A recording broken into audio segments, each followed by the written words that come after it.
হাসিনা সরকারের মেয়াদকালে যে পরিমাণ অর্থ পাচার হয়েছে তা দিয়ে একাধিক পদ্মা সেতু, মেট্রো রেল বা রূপপুর পারমাণবিক বিদ্যুৎ কেন্দ্রের মতো মেগা প্রকল্প সম্পন্ন করা সম্ভব হতো বলে মনে করছেন দেশ বিদেশের মিডিয়াসহ অন্যান্য বিশেষজ্ঞরা।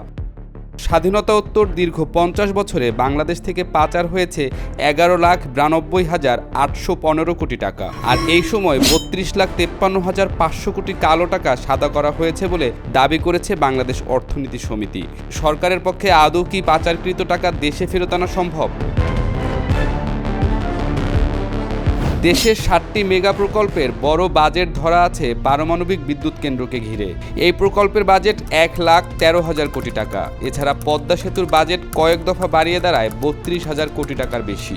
অন্তর্বর্তী সরকার সম্প্রতি এই বাজেট থেকে ১,৮৩৫ কোটি টাকা সাশ্রয় করেছে। মেট্রো রেলের বাজেট ৫২,০০০ কোটি টাকা। পাতাল মেট্রো রেলের বাজেটও ৫২,০০০ কোটি টাকা।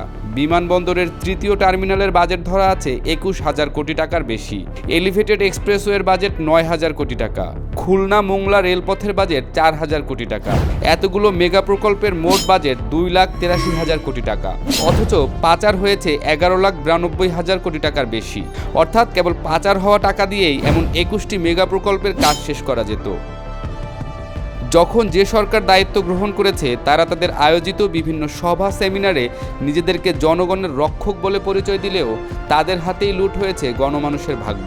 বাংলাদেশের জনগণ জানেন কারা তাদের ভাগ্য নিয়ে ছিনিমিনি খেলছেন। কাদের পকেট ভারী করতে গিয়ে ধ্বংস হয়েছে স্বাস্থ্য, শিল্প, শিক্ষা, বাণিজ্য খাত। অস্ত্রের ভয়ে যারা মুখ বন্ধ করে রেখেছিলেন এতদিন, এখন তারা মুখ খুলতে শুরু করেছেন। একের পর এক বের হয়ে আসছে চাঞ্চল্যকর সব তথ্য। বিদেশ থেকে পণ্য আমদানিতে বেশি দর ও রপ্তানিতে কম দর দেখিয়ে অর্থ লোপাট করেছে হাসিনার আশীর্বাদপুষ্ট আওয়ামী মাফিয়ারা। যতবার দুর্নীতির বিরুদ্ধে সোচ্চার হওয়ার চেষ্টা করা হয়েছে ততবারই হাসিনা সরকার দেশকে পরিণত করেছে দুর্নীতির স্বর্গরাজ্যে।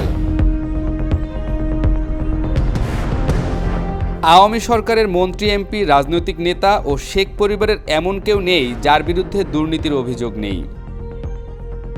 লক্ষ হাজার কোটি টাকা পাচার করে একদিকে দুর্নীতিবাজদের বিলাসী জীবন, অন্যদিকে দারিদ্র্যের কষাঘাতে পিষ্ট বাংলাদেশের সাধারণ মানুষ।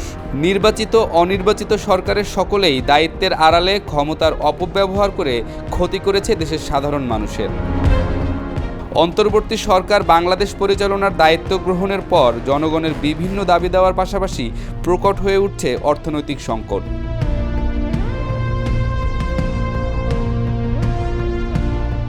কোনো তথ্য প্রমাণ না থাকলেও নেটিজেনদের অনেকেই ধারণা করছেন হাসিনা ও রেহানা পালিয়ে যাবার সময় তাদের কাছে থাকা সুটকেস ভর্তি ছিল ডলার।